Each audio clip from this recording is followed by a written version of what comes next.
Hey y'all, my name's Melinda. What's going on? Thanks for joining me today.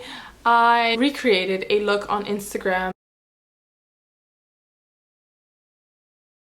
that I wanted to show you guys how it looks, because sometimes, you know, of course, you see some looks on Instagram, you're like, how do I do that? And I wanted to show you because I actually learned myself through watching it visually, and I actually did it in person. So stay tuned, let's go. Off with, I had gel polish on my nails, and I just did a quick little pink French just to have my nails done. So I want to take it off because I want to do something a little more intricate.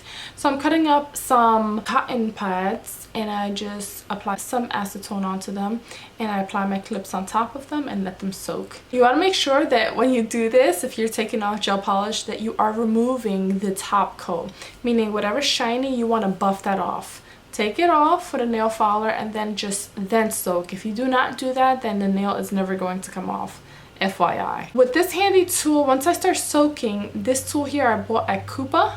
It's spelled K-U-P-A, and this tool helps me remove the gel polish so easy without damaging my natural nail, and it's just super handy, and also pushes back your cuticle, so it's a 2-in-1. Now I'm putting on some dehydrator onto the nails to just make sure that everything's dry on the nail, nothing's sitting on the nail. And then I'm gonna go in with some primer because I like to apply primer.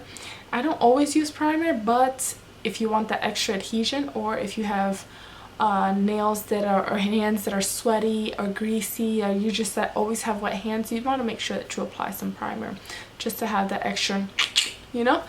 Now applying some base coat because I'm going to be using polygel today, and I'm going to be using Makartt's clear polygel, which is actually one of my favorite polygels because it just has a thicker, more sturdy texture, which allows you to mold it, because it's very similar to clay.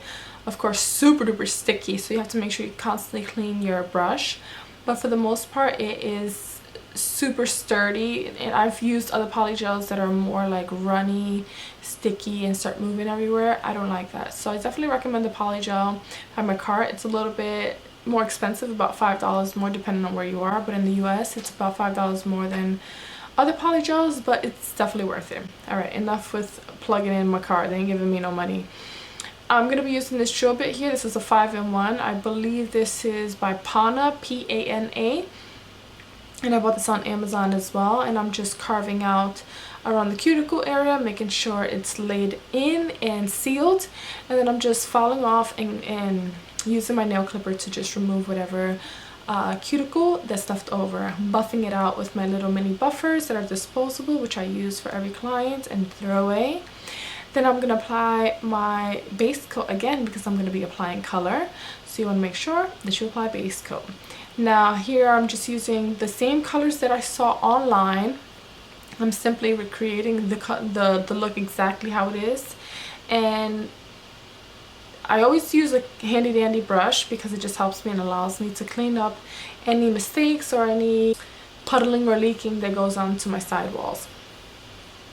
One of the colors I did not have, and this is something I want to share with you, when you don't have a color, you can more than likely mix up colors to create that color.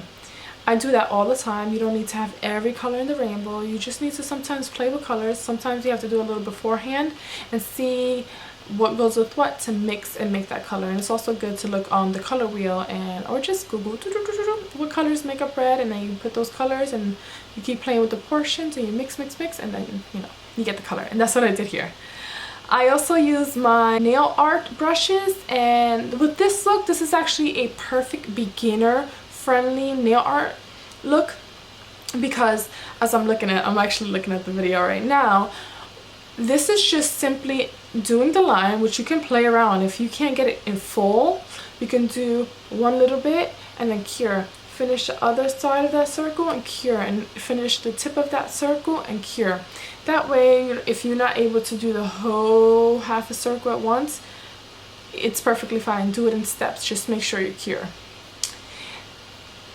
I think it's super easy. I think that it's something that if it's not easy, it's something that can become easy. And then you just fill in the inside of the circle. Think of it like a coloring book.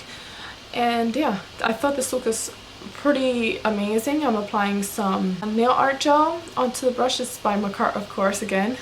and making sure that the free edge is also receiving some of that top coat so that it is fully cured from top to bottom, and then there's no free edge that's just exposed.